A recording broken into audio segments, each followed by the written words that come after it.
la gloire, elle te revient. Et tout l'honneur te revient. Toute la louange, elle te revient.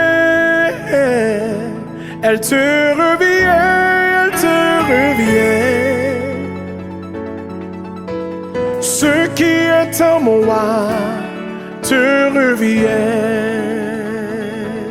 C'est toute la gloire, elle te revient. Et tout l'honneur te revient.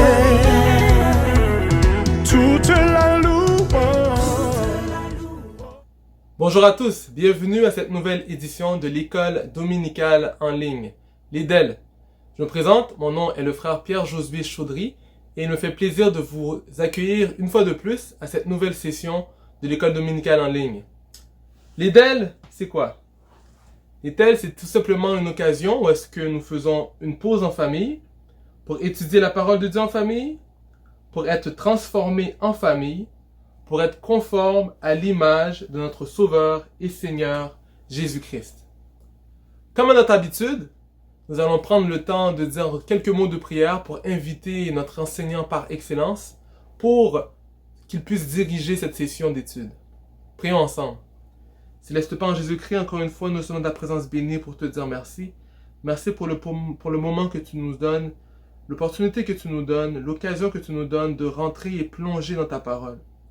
Ô Dieu, je te prie de nous dévêtir de la chair et du sang, de notre propre compréhension, de retirer toute notre intelligence humaine, de tout retirer pour que tu puisses prendre place pleinement dans ce moment que nous allons passer dans ta parole.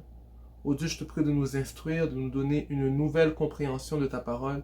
Je te prie de nous renouveler notre intelligence, de nous reprogrammer, de nous reformater pour que nous puissions comprendre ta parole comme tu veux qu'elle soit dans notre vie. Ô Dieu, je te prie que ton Saint-Esprit prenne le plein contrôle de ce moment. Inspire les cœurs à se réaligner vers toi, Seigneur. Nous faisons cette prière dans le nom précieux de ton Fils Jésus-Christ, par celui qui vit et règne au siècle des siècles. Amen. Voilà, nous sommes maintenant prêts à commencer à entamer cette nouvelle leçon. Avant de vous parler de cette nouvelle leçon, je voudrais vous parler de ce fascicule que nous suivons aujourd'hui. Nous commençons ce fascicule qui parle des caractéristiques du chrétien.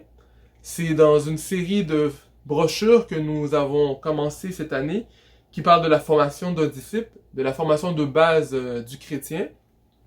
Et aujourd'hui, la leçon numéro 6 a pour titre « Porter du fruit ».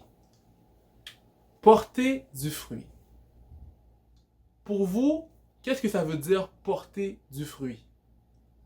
Il y a plusieurs expressions qui utilisent ce terme, porter du fruit. On pourrait penser à des personnes qui font des investissements, et puis l'investissement a porté fruit. On pourrait penser à du monde qui ont fait des études, maintenant ils travaillent, leurs études ont porté fruit. Du monde qui ont commencé différents projets, et on peut dire que ces projets-là sont venus à accomplissement, ou bien ils ont porté fruit. Mais qu'est-ce que veut dire porter du fruit dans un contexte chrétien? Qu'est-ce que ça veut dire porter du fruit? Je vais vous laisser quelques instants, quelques secondes à réfléchir, à oublier tout ce que vous avez pensé auparavant et vraiment demander au Saint-Esprit qu'est-ce que ça veut dire pour moi aujourd'hui que de porter du fruit? Qu'est-ce que ça veut dire que de porter du fruit? Donc pour commencer cette réflexion, dans le livre, on nous présente cette phrase. De nos jours, on met l'accent sur l'action et le rendement. La Bible, elle, insiste sur l'être et le caractère. Donc là, on peut voir que l'emphase peut être mise dans deux directions. Premièrement, on peut regarder l'image de gauche qui met l'emphase sur la plante, sur la semence qui grandit. Et de l'autre côté, on peut mettre l'emphase sur la présentation du fruit. La question que je veux vous poser d'entrée de jeu, est-ce qu'il faut plus surveiller la semence ou est-ce qu'il faut plus surveiller le fruit? Parce qu'on peut comprendre que le fruit, quand il vient d'un bon arbre, il va nécessairement avoir du bon fruit. Alors que pour devenir un arbre qui est en santé, il faut tenir beaucoup plus d'attention, il faut faire beaucoup plus attention à l'arbre pour qu'il puisse devenir un arbre qui est sain. Donc, est-ce qu'il faut plus surveiller la semence pour qu'on devienne un bon arbre? Ou est-ce qu'il faut prendre plus d'attention pour surveiller le fruit et puis mettre de l'attention sur le fruit? Parce que je veux vous rappeler, on l'avait vu plus tôt au courant de l'année, que tout au courant de la Bible, l'homme, ou bien l'être humain, est comparé à un arbre. Un être humain, c'est comme un arbre.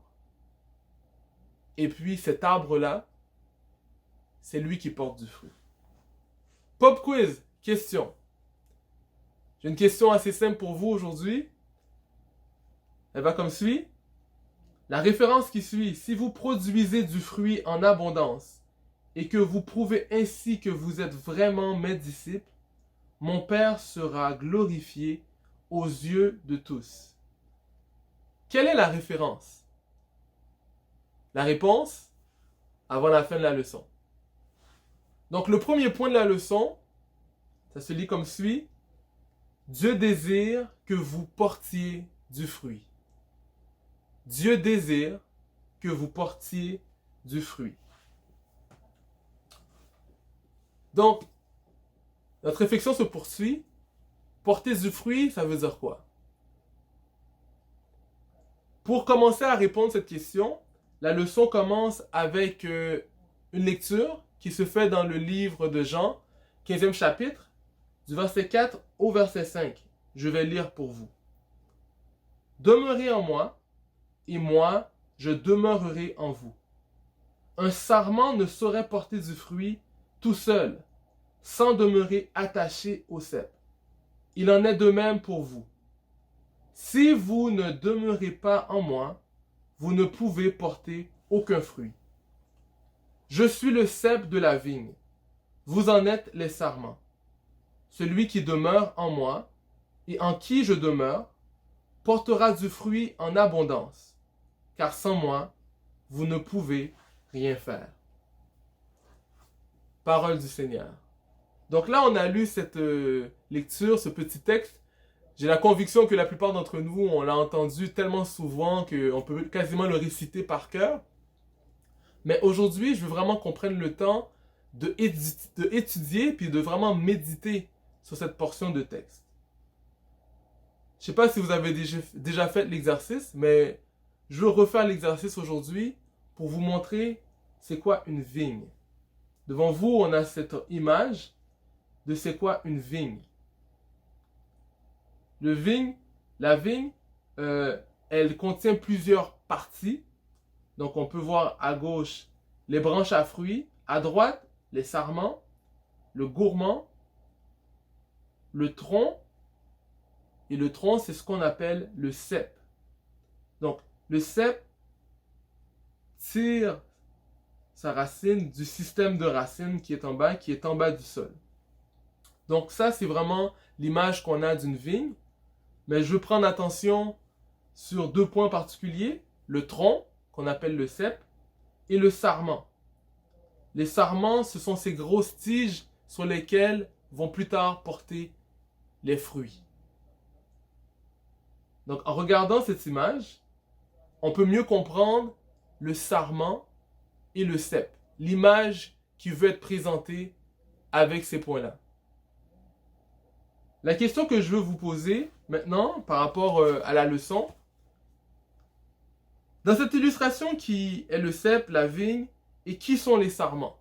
Donc là, c'est une question pour mettre en place les différents éléments. Dans le texte, qui est le sarment et qui est le cep?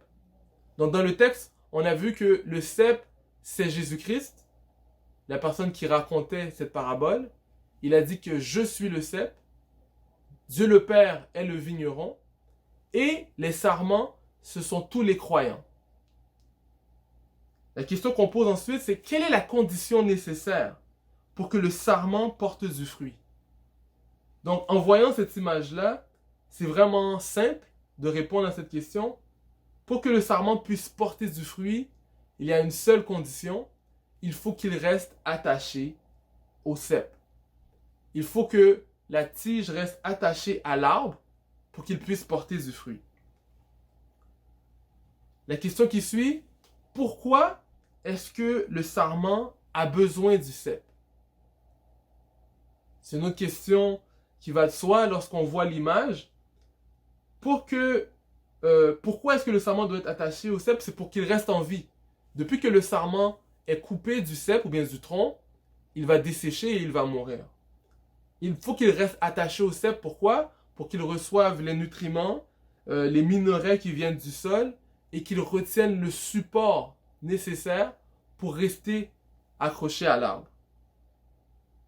Donc, il doit aussi être tenu hors du sol grâce au cep. S'il reste dans le sol, il y a toutes sortes de choses qui peuvent nuire aux fruits, qui peuvent nuire au sarment. C'est pour ça qu'il doit rester attaché au cep, qui lui va faire en sorte qu'il reste accroché plus haut à d'autres structures qui vont faire qu'il ne va pas tomber. Donc, la question qui suit, maintenant qu'on a compris l'image de la vigne, qu'est-ce que c'est que de demeurer en Christ? La question est posée dans la parabole dans Jean 15. Qu'est-ce que c'est que de demeurer attaché à Christ? Donc, pour moi part, j'ai fait la réflexion. Pour moi, être attaché à Christ, ça veut dire rester dans la parole. Ça veut dire rester dans la présence de Dieu. Ça veut dire rester dans la mission que Dieu m'a donnée pour ma vie. Donc pour vous, je vous relance la question. C'est quoi que ça veut dire pour vous que de demeurer en Christ? Qu'est-ce que veut dire demeurer en Christ? Dans quelle mesure ce que vous êtes amène-t-il à penser à Dieu? Donc, dans quelle mesure ce que vous êtes vous amène à penser à Dieu? Selon Matthieu 5, verset 16. Matthieu 5, verset 16 dit « C'est ainsi que votre lumière doit briller devant tous les hommes, pour qu'ils voient le bien que vous faites et qu'ils en attribuent la gloire à votre Père céleste. » Donc, la réponse à cette question, c'est que on est ce que l'on est en Jésus-Christ. C'est en étant ce que Dieu veut que nous soyons en Christ que la gloire de Dieu va rayonner dans le monde. Nous devons être ce que Dieu nous appelle à être pour que la gloire de Dieu puisse être révélée dans le monde. On ne peut pas parler de fruits sans parler de Galates 5, verset 22, qui nous parle du fruit de l'esprit. Je vais juste vous rafraîchir la mémoire un peu sur ce qu'est le fruit de l'esprit pour qu'on puisse mettre les bonnes bases sur c'est quoi porter du fruit. Galates 5, versets 22 à 23 se lit comme suit. Mais le fruit de l'esprit, c'est l'amour, la joie, la paix, la patience, l'amabilité, la bonté, la fidélité, la douceur, la maîtrise de soi. La loi ne condamne certes pas de telles choses. Donc là, la leçon nous demande de faire cet exercice, de comprendre ce que ces différents éléments du fruit de l'esprit sont. Est-ce que on porte du fruit? Est-ce que nous avons ces qualités-là, ces caractéristiques-là en tant que chrétiens? L'amour, pour vous, se définit comment? Je vais vous donner des éléments de réponse, mais ce n'est pas des réponses complètes. Je veux juste qu'on commence la réflexion ensemble pour qu'on puisse comprendre ce qu'est ce fruit, cette caractéristique qu'est l'amour de Dieu, ou bien le fruit de l'esprit. L'amour, c'est tout simplement ce que Dieu est. Donc, c'est un don de soi, c'est être Dieu pour autrui.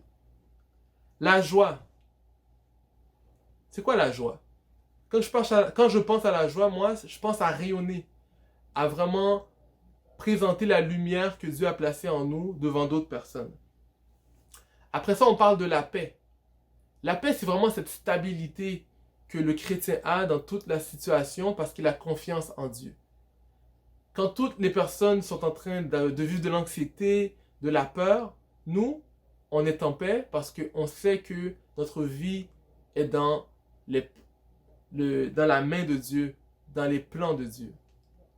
La patience, c'est vraiment être capable d'attendre les autres parce qu'on sait qu'on était comme nous, Dieu a pu user de patience avec nous, donc on peut attendre aux autres parce que Dieu a attendu à nous. L'amabilité, c'est qu'est-ce qu'on appelle la bénignité dans les versions Louis II. Ça se définit comme la politesse et la courtoisie qu'on a envers autrui. La bonté, c'est quoi? C'est faire le bien pour les autres. C'est être pour les autres. La fidélité, c'est tenir sa parole. La douceur, c'est la qualité de celui qui ne fait pas de mal à d'autres personnes, qui ne heurte pas. Et finalement, la maîtrise de soi, c'est ne pas réagir selon la chair. Tout ce qui est en nous voudrait se mettre en colère, mais lorsqu'on a cette maîtrise de soi, ce fruit de l'esprit, on garde les yeux fixés sur la parole de Dieu et on a la capacité d'aimer au lieu de faire du mal à autrui. Pour finir, le dernier point que nous voulons analyser se retrouve dans Jérémie, Jérémie 17, du verset 5 au verset 8, qui nous explique quelle est la qualité de celui qui porte du fruit, qui est en Dieu, en comparaison à la personne qui ne le fait pas. Je vous demande de prêter attention et de vraiment réfléchir à la qualité de celui qui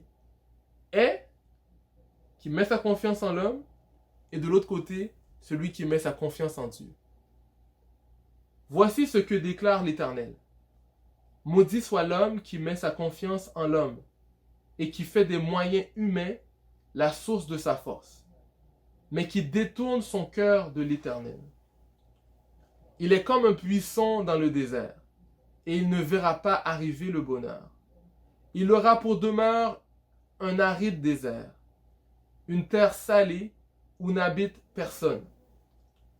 Béni soit l'homme qui met sa confiance en l'Éternel et qui fonde sur l'Éternel toute son assurance. Il sera comme un arbre planté près d'un cours d'eau qui étend ses racines vers le ruisseau. Il ne redoute rien.